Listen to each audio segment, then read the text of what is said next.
Hello, buddy. Good morning and welcome to the United Stands. I'm Mark Goldbridge and this is your latest Manchester United news and transfer news as Bruno Fernandes is subject of a 90 million bid from Real Madrid. We'll talk about that. Would you do the deal? 65% of you would. You've been voting before we went live. I'll give you my thoughts and we'll go into that story, of course. Also, the latest on Victor Osimhen. Apparently, he's not willing to go to the Saudi League. He wants to come to the Premier League and Manchester United is an option there as well. We've also got updates on Xavi Simons, also Hugo Ekitike, news stories coming in on them, and a little bit about the Nice manager not being happy with Sir Jim Radcliffe. If we've got time, we'll talk about that as well.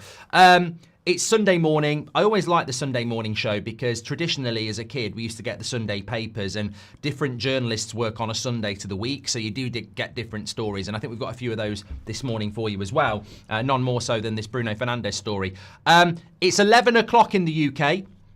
In other areas of the world, it might just still be 10 o'clock. I am an hour late, deliberately, because I've just been to watch Seb play football. But some of you, it might just feel like it's normal time. But I am actually an hour late because the clocks went forward. So just get on with that. Let's fly straight into this Bruno Fernandes story. He's the captain we have, but 90 million goes a long way to really rebuilding the squad, especially since we've probably paid off his fee, says Dan the Man 86. Yeah, Bruno Fernandes represents pure profit. By the way, he's been at the club long enough now that the amortization of the fee that we paid to Sporting all those years ago, 5 years ago, 6 years ago, I'm trying to think, probably 6 years ago, isn't it? How long's Bruno been here? COVID was 5 years ago, and I think he was already here then, wasn't he? Was he just here then? I don't know. But Bruno Fernandes has certainly paid off what we paid off for Sporting, so anything we ever get for him will be pure profit.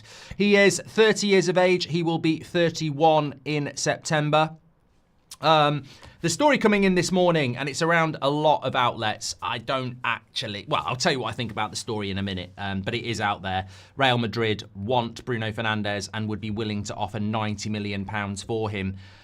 First of all, I don't think it's a bad idea from Real Madrid if they want a player like that. I really don't. I think Bruno Fernandes in a Real Madrid shirt, Bayern Munich shirt, would be a very, very good player. I mean, look, we have our issues at Manchester United with him, and they're valid issues, but I think in a really good team, he'd be a really, really good player. There is a lot of issues around him at Manchester United that contribute to his poor performances over the last couple of years, and that's the players around him as well. So I think that if I was waking up this morning and Real Madrid wanted to sign Harry Maguire for £90 million, I'd be like, okay, what's this journalist sniffing, you know? But with Bruno Fernandes, I get it. I think he would do a good job at Real Madrid, especially when you look at Modric, who can't go on forever. So I think it would be a good deal for Real Madrid.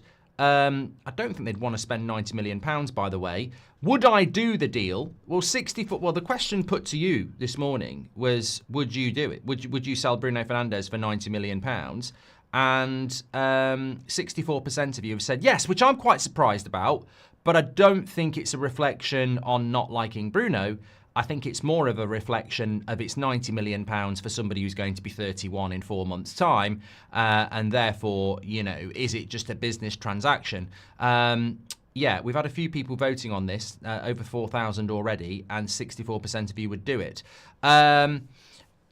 Cull says, didn't you say Bruno wasn't good enough because he wouldn't make a Madrid squad? Time to eat your words. Mate, I find it hilarious that you're obsessed by things that I've said. I say a lot of things. I do probably 3 hours of streaming a day for about the last 10 years. So there'll be contradictions and different opinions. Of course there will. I embrace that. It is what it is. If you can timestamp when I said it, I guarantee you it wasn't in the last 3 or 4 weeks. And it certainly wasn't in the last 3 or 4 minutes since this news came in. So, yeah, I'm really not going to give you anything more than that. Madrid don't want Bruno. It's a ludicrous story, says Robert McCormack. And Tom Grant says, happy Sunday, Mark. Like you've said many times before, we can't afford him. Spin or not, Osimhen would be a dream. We need to be realistic, bottom line. We'll talk about Osimhen in a moment. I think I would sell Bruno Fernandes to Real Madrid for 90 million. That's the question. Is there anything in the story? I sort of agree with Robert McCormack, and I'll tell you why in a minute. Would I sell Bruno Fernandes to Real Madrid for £90 million? Yes, absolutely. For the same reason some of you would sell Mainu to Chelsea for 70 or Garnacho to Napoli for 50. Because you're looking at that money and going, I want to use that money for something else. And if I had £90 million for Bruno Fernandes there, I'd do it. And I'd say to Bruno, you're going to go and play for Real Madrid, mate. Like, you're not losing in this deal. You're going to go and play for Real Madrid. We're going to get 90 million quid. And you're 31 in 3 months or 4 or 5 months. So I would do the deal. Yeah, I mean, and that's why it's preposterous. It will not happen because it's just so obvious. It's almost like it's a story that's been constructed to make us as United fans go, we really like Bruno, but we would do this deal. I actually think that's the source of the story. It's let's create a story around a player that United fans really like where they would sell him. And of course I would bloody sell him. And if you don't want to sell him, that's absolutely fine. But £90 million for a basically 31-year-old, of course I'll bloody do it. Pure profit as well. And I wouldn't do it so that the Glazers can play off their debt interest. And I wouldn't do it because Sir Jim's making cuts. I'd do it because 90 million quid would bring me in 2 or 3 really good players, and we need quantity, not, individualism. So I would do the deal. But, you know what? Spurs sold Gareth Bale for a lot of money and bought 6 or 7 players and they never recovered. So I would just put a word of warning there. Obviously, I think, in my opinion, it would be foolish not to take that deal if it was on the table for a multitude of reasons. But losing Bruno Fernandes would be a massive hole to this team. He is the most important player in the team. He is the best player in the team. He is the captain of the team. And without him, we would not be what we are. And what we are is probably not good enough, but we would be worse without Bruno. So, yeah, I would acknowledge that as well. Do I think there's anything in this story? No, absolutely not. I don't know why Real Madrid would want to pay £90 million for him. I don't know why they'd want to pay him 300 grand a week. I don't know why Man United would even be entertaining any offers for Bruno Fernandes. So no, I think it's a load of crap. I don't know why the story's out there. Maybe it's just a wild Sunday morning story that we sometimes get, Ronaldo's coming back or something. I absolutely do not believe this story will ever surface again with any credibility.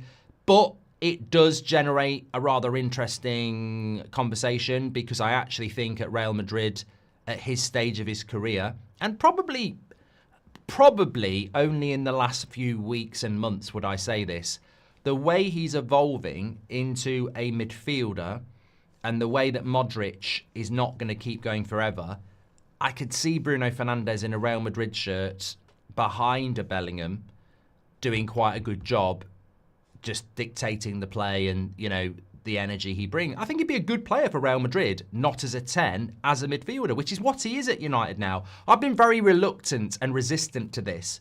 But I like Amorim, and I almost do. I mean, look, the experiment's not over yet. Some people start, as I said on Friday night, some people just see a couple of things and go, this is it.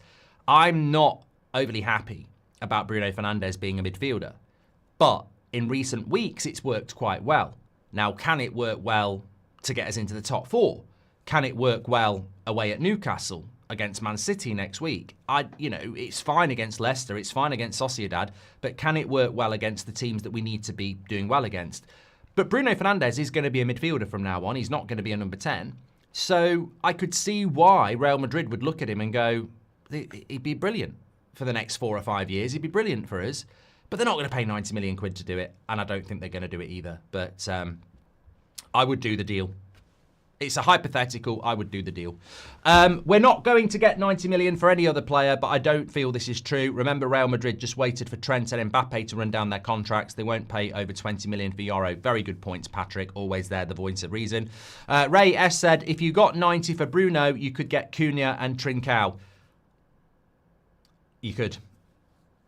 And they're both in their mid-20s, and that's why I'd do the deal. It might not make us better, but I would do the deal. How on earth are we going to replace him, says random guy. I think Ray's just told us how to do that. Celebrating Eid today, Mark. Love your stream, says Hamza. I hope you all have a great day. Also, I think it's the end of Ramadan, isn't it? So everybody who's celebrating that, I hope you have a great day. Also, Mother's Day to all the mothers out there. Hope you have a great day as well. And just everybody, I hope you have a great day. It was so nice to do. If you've not watched the Forest preview last night, it was so nice to do the Forest preview, knowing that we're playing in 48 hours. I just can't believe we're going to be back playing Man United games and they're coming really thick and fast now. So very excited. Garfield says, "How are you? Seen the set collapse? Hope you're okay." Absolutely fine. Screws are in the wall. Won't happen again. Probably a little bit lucky yesterday, but yeah. Happy birthday to Gordon Love as well. Madrid play transitional football. It suits Bruno. Look, Umzil, as I said, if it was Harry Maguire or it was Mason Mount or it was Delo, I'd look at it and go, don't believe this story. I don't believe the story anyway, but I do believe Bruno would be a good signing for Real Madrid. So... Jason Jackson, member for 9 months. Thank you very much. Slow Sports News. Shout out to your son, pal. I know he had a bit of an accident yesterday as well. Hope he's recovering well. Hope you're doing well. He said, "I'd love Bruno. Would Bruno drop his captaincy to go, and who would replace that stature?" I mean, I suppose it's an interesting conversation as well, just very, very quickly. Do you think Bruno Fernandes would go? It's all right as saying, would we do it? It's all right saying, would Real Madrid do it? Man United would sell him, by the way. I mean, I don't think I even need to dwell on that. I'll ask you. I respect your opinion.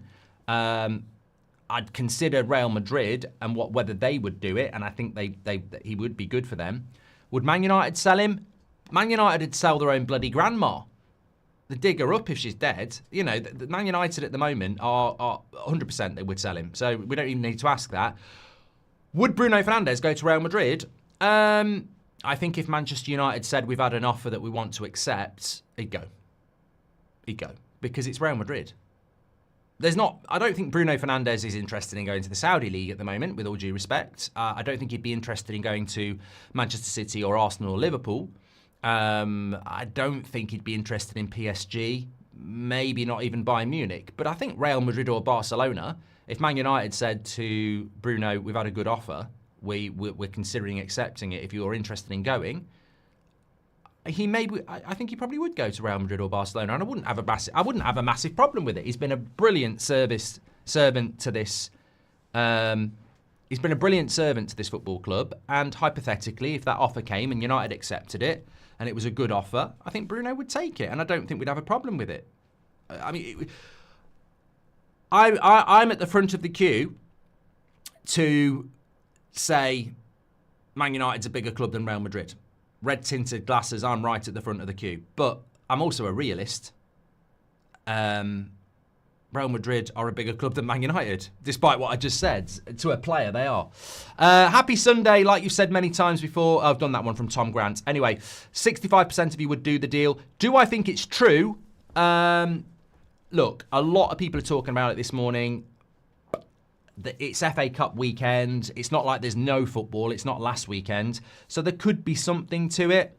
But the thing that makes me think it's completely and utterly a load of bullshit is the fact that £90 million has been mentioned. What I will say, though, is, could it be a Tyler Dibbling thing where you mention a ridiculous price and then you bring it down to the real price? So get people used to thinking, would you sell Bruno for 90 million and then bring it down to 60 and then do it? I don't know. But I'd be very, very surprised if Bruno leaves Man United. I feel that the contract we gave him last summer on 300 grand a week sort of means that that's him at United for the rest of his career. I don't see Bruno going anywhere anytime.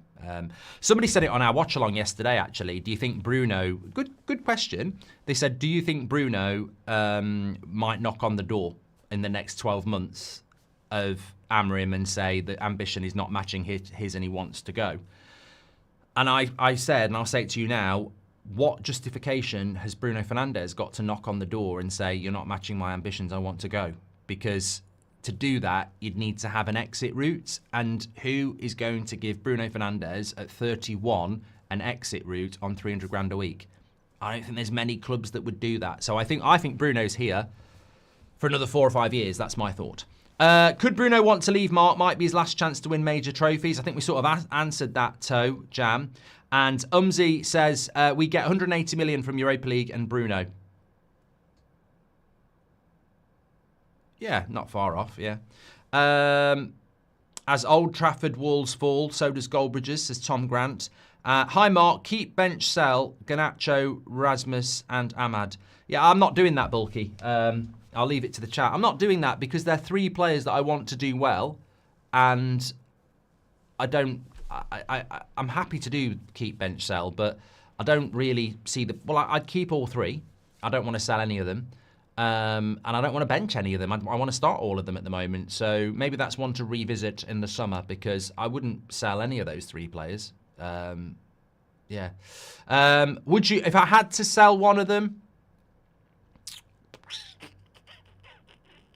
Well, I'd probably sell Garnacho because he's the only one that you're going to get actual proper money for. You're not going to get your money back on Rasmus, and Ahmad I wouldn't sell either. So yeah, but I don't want to sell any of them.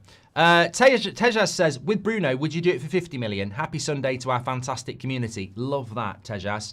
No, I wouldn't sell Bruno for 50 million. I think that's where it becomes, you know, this is very much about financial for me. Father Kai, I can't even read what you're saying. But he says, proud father note, Josh is going for round 2 with a different lady friend. Okay. Madrid are buying younger players these days, says Robert McCormack. Thank you very much. Okay, so that's that Bruno story. Let's move it on because it is a news show. So let's talk next about Victor Osimhen. The latest reports around him this morning is that he has said to the Saudi League he is not interested in going there. He wants to come to the Premier League. It's also been floating around in the last 24 hours that he would be interested in joining Manchester United, even if they're not in the Champions League. So this is sort of where the thumbnail works on both levels. Bruno being linked to leaving and Osimhen being linked to Man United. Not again. They are repetitive stories. All right, Bruno maybe not as repetitive as Osimhen, but I don't dispute this, right? Straight away.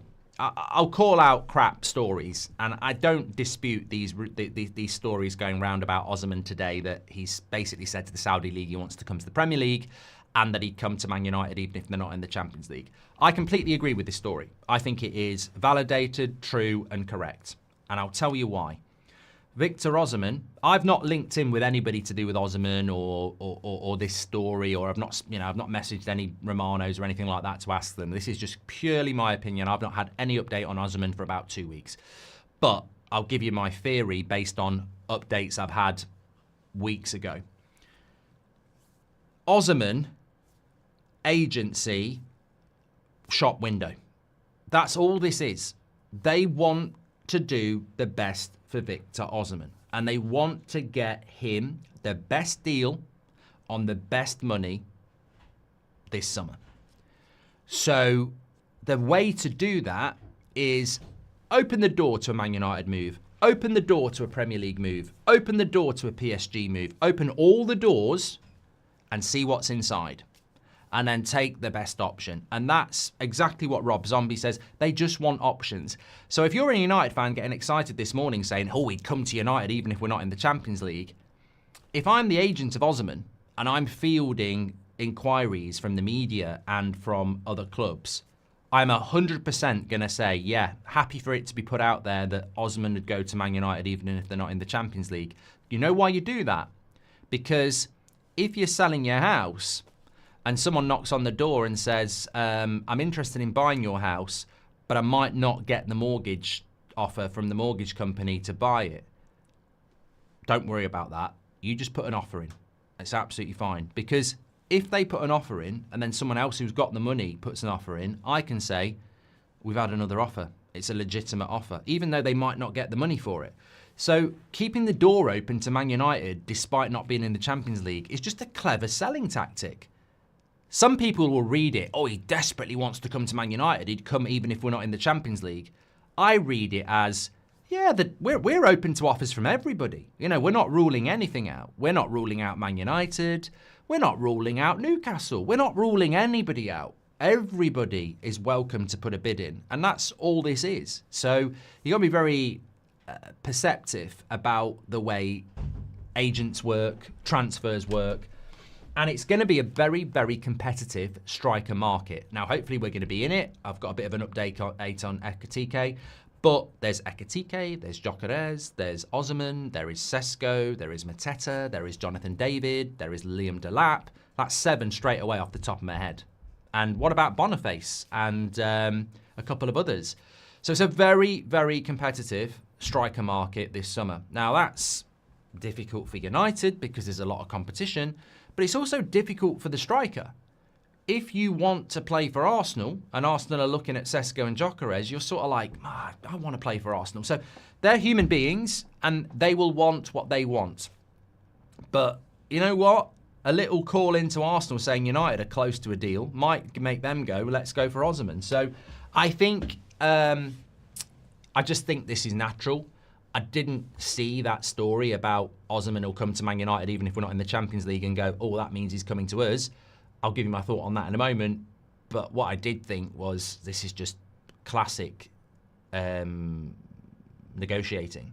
You don't close the door to anybody at this stage. It's March. Well, it's April tomorrow. But you don't close the door to anybody. You keep the doors open because the more people who are interested in your product, the better. Forgot to text Mark. Did you hear about the rumours of Harry Kane wanting to return to England? Something about Liverpool? Or is it just bullshit, says Satir Ghost God.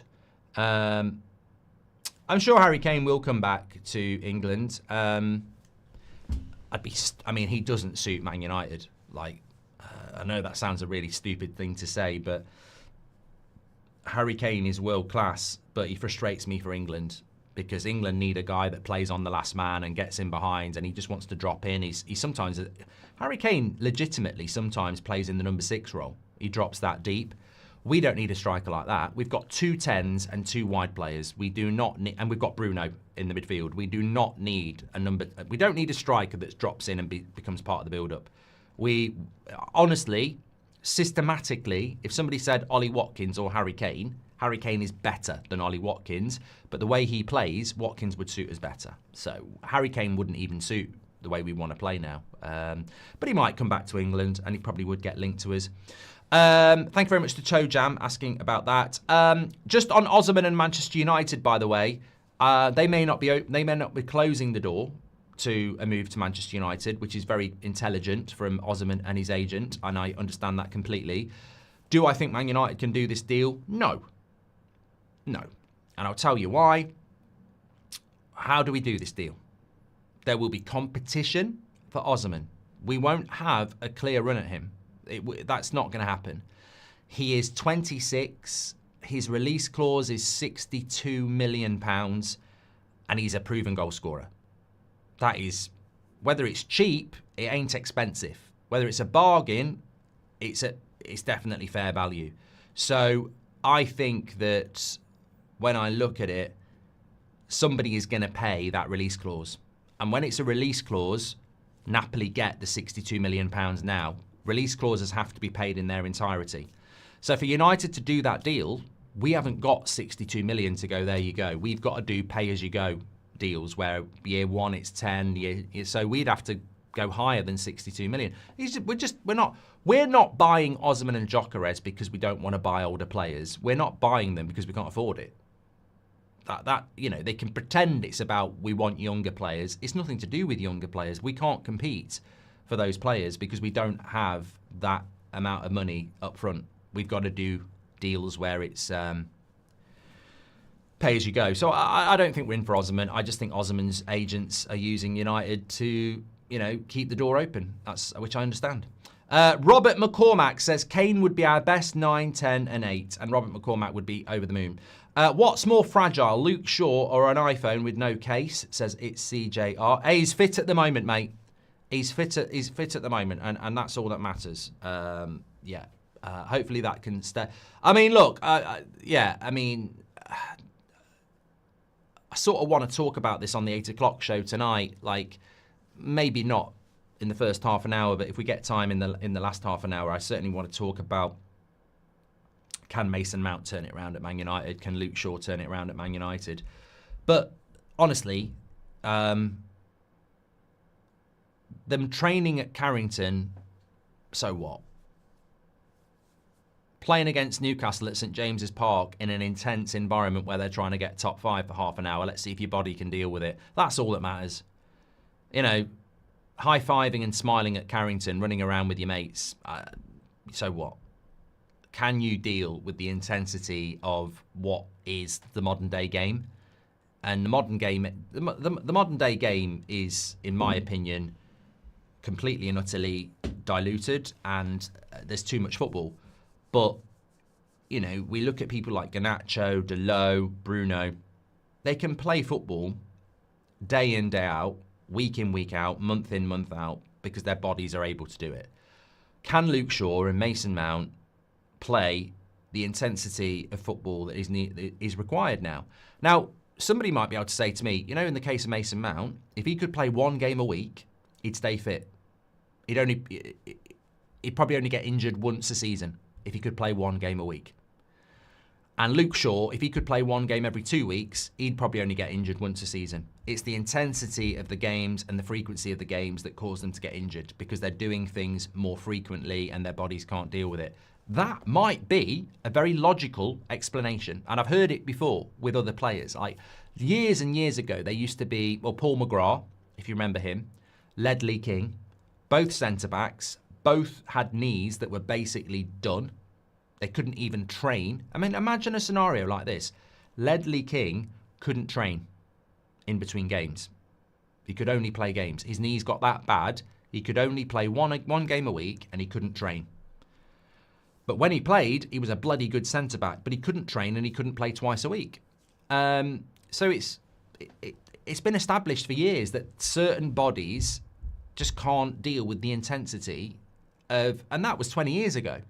Imagine what it's like now. So I look at people like Mason Mount, Luke Shaw, and there are others, and I just think, look, it's great to have them back on the training ground at Carrington, but how long are their bodies going to last? Because the evidence is there that they probably can't deal with it. I'm sure Osimhen is a United could be advantageous, says Anders. Well, look, funny you should say that. Ekitike is apparently a childhood Manchester United fan. Osimhen is apparently a childhood Manchester United fan. I mean, apparently John Terry was a childhood Man United fan. I don't think it matters. You know, Carragher was a childhood Everton fan. Like, I don't think the fan thing is going to work, really. I don't know of a case where that actually ever has worked. It's like transfer prospects liking a Instagram post of Manchester United and everyone thinks they're going to sign. How many times in the last 10 years have we had prospective signings like an Instagram post or something to do with Man United and they don't sign for us? I'm seem to remember Bellingham doing it at some point, or following a Man United player or something like that. Yeah, I think supporting Manchester United as a child very rarely leads to them signing to Manchester United. And I'll tell you why. It's the same as Kenda. Kenda was developed by Amorim, given a debut by Amorim, and likes Amorim. He signs for Chelsea. Why does he sign for Chelsea over Amorim? Because the financial package is better. So let's say Osimhen says, I want to play for Man United. I've supported them since I was a kid. I love the football club. And his agent says, well, the offer is crap financially, but Arsenal's offer is really, really good, and you'll play in the Champions League and be probably fighting for the title. Yeah, I'll sign for Arsenal. I'll always have my memories. I'll sign for Arsenal. And that's the way modern football works. You're not going to go, I'm not going to Arsenal even though they're going to pay me better money, play in the Champions League and win the league. I'm going to Man United because I love Man United. I don't buy into that anymore. I just don't think it happens.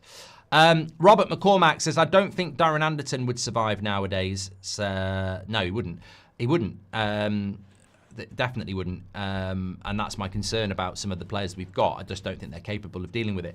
Where the supporting Manchester United thing would help us is if two clubs went for him and both offers are exactly the same and both clubs are in the same situation like they're in the Champions League, then I think you choose Man United, yeah. Luke Shaw had metal rods in his leg. I know they were removed, but risk of refracture is high. I don't see a way out for him, says Constantine. I will be absolutely stunned and pleasantly surprised if Luke Shaw doesn't get injured before the end of April, let alone the end of May. So let's leave it at that. Bit of another story coming this morning out is that Leipzig are sacking their manager. I think they may have already sacked him. Now, some people are linking that job to Erik ten Hag. I don't think Ten Hag's going to take that job until the summer. But it was Erik ten Hag who wanted Xavi Simons last summer at Leipzig, and he is linked to Manchester United again. Simmons joined the German side in January, but it's believed he will be allowed to leave for the right price. And there is interest growing for United, but the financial package may be a problem. So, look, a few things around that. We've been linked to this player for a long time. My understanding is that it was very much driven by Ten Hag. It could be driven by the new recruitment team, but the same old problem will resurface. We have to look at the price, and the price will be the problem on this one. How do you raise that sort of money? Because they will want in excess of 60 million, certainly 50 million pounds. So I don't see how that happens really on Simmons. And I think that he's probably a player that's going to keep getting linked to us because, like Milinkovic-Savic, like Branthwaite, these are players that United have looked at over the years. But I don't think this current manager is looking at him. Although the interesting thing is, he's a number 10. He's number 10, isn't he? So my point about that is that as a number 10, we need more number 10. So he probably would be quite a good player for the system. I just don't. I think this is last summer's story. I don't think it's this summer's story. Just a little bit about Ekitike. £60 million is the fee that's sort of being thrown around there. But there's a lot of interest from a lot of Premier League clubs. Yeah, again, I quite like the idea of Ekitike. I think it'd be a good signing for Manchester United. But I don't know what anybody else thinks, but we're going to have to buy a striker. And I think it's a little bit like, I don't know whether you've ever been in this situation. Could be in a shop, could be in a bar. But you're queuing up for your dinner at a wedding or a whatever, and there's a buffet. And you're looking down the line and you can see everyone's going for the fried chicken. And you're hoping that the chef's going to bring out another plate of it. But by the time you get to the front, he says, we're all out. You'll have to have something else. And I feel like with Man United, that might be what's going to happen this summer. We're in the queue for a striker, but there's people in front of us. And by the time we get to the front, people like Ekitike, Osimhen, Gyökeres are going to be off the menu, and you're going to be left with what's there. Because you can't have a situation where the football club are talking about, we're broke, we need to sell to buy. It could be a difficult summer. You can't have that situation and then think, and also, let's not forget, we're not in the Champions League when we're in a terrible position in the league at the moment. You can't have all those factors that are staring in the face and then go, yeah, we're competing for Gyökeres, we're competing for Ekitike. I think we're not competing for these types of players because other clubs will be more attractive. So I would like Ekitike.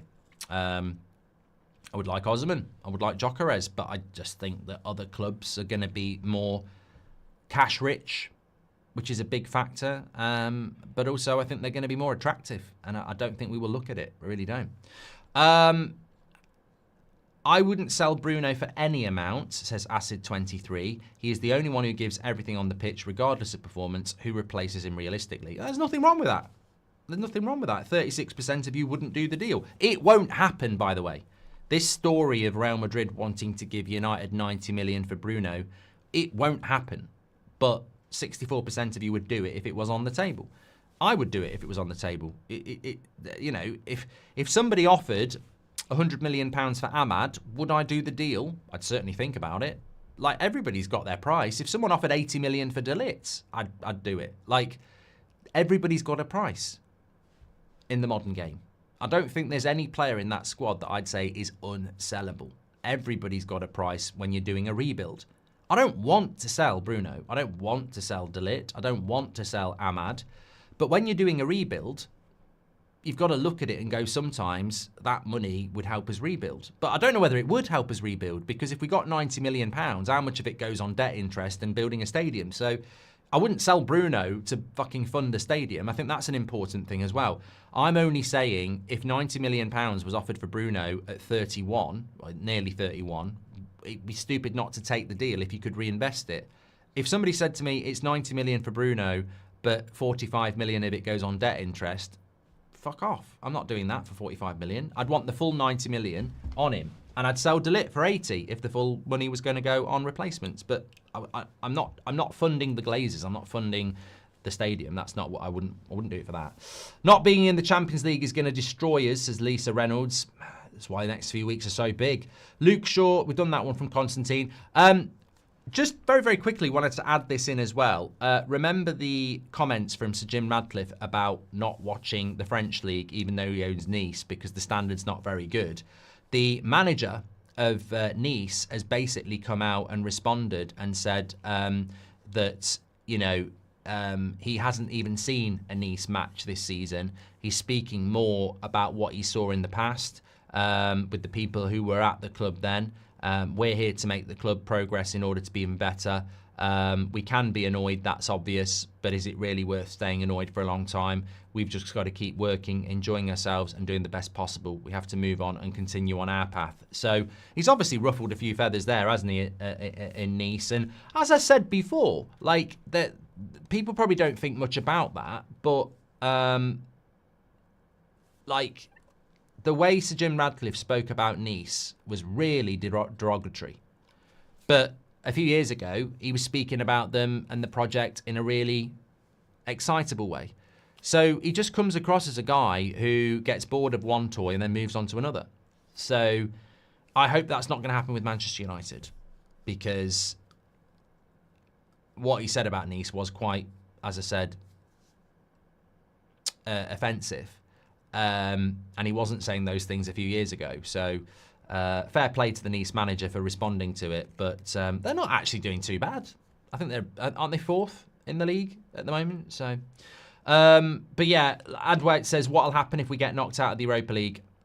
Well, mate, we were talking about this just before the international break. That game against Sociedad, if we get knocked out, imagine how depressing the last couple of weeks would have been. We're living on the edge. We're on that thin ice. We've got Lyon to come. But even if we beat Lyon over 2 legs, it's then the semi-final over 2 legs. And then even if you win that, you've still got the final. So it's perilous. It's exciting. It's jeopardy. 5 cup finals, basically. With players set to leave on a free again, you would think the drop in wages would make a difference to buy a decent number 9. Justin says, thank you. Says Slow Sports News. Yeah, we'll have to wait and see. I'm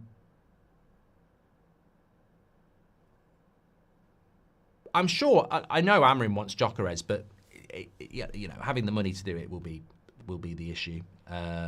Definitely. Okay, right. Thanks everyone for watching. I'm absolutely starving. I think this extra hour is doing me in. But what am I doing today? Well, 8 o'clock show tonight, live Sunday night show, the origin show of the United Stand. This was our show that we did at the very start. So 8 o'clock tonight, live on the United Stand. Also, I'm a Bournemouth fan today. I'm on That's Football at 4:30. Bournemouth, come on, beat Man City. I'll be live on there for that. FA Cup game, I actually left it last night. I went out, but Forest won on penalties. Probably not a bad thing. I didn't know that when I did the preview. Them having to play 120 minutes and then they're playing us on Tuesday night could really help us. Could help us on. We should be fresh and ready to go, hopefully. Anyway, thank you everyone for tuning in. Fantastic show this morning. Really enjoyed it. Get your comments in if you didn't watch live. We're back at 8 o'clock tonight. Remember, the clocks have gone forward in the UK. It is not 10:46 here. It is 11:46. So trying to figure it out. If you haven't had your clocks change, our 8 o'clock show tonight will actually be 7 o'clock where you are if your clocks haven't gone forward. Remember that. Take care. Speak to you all in a bit.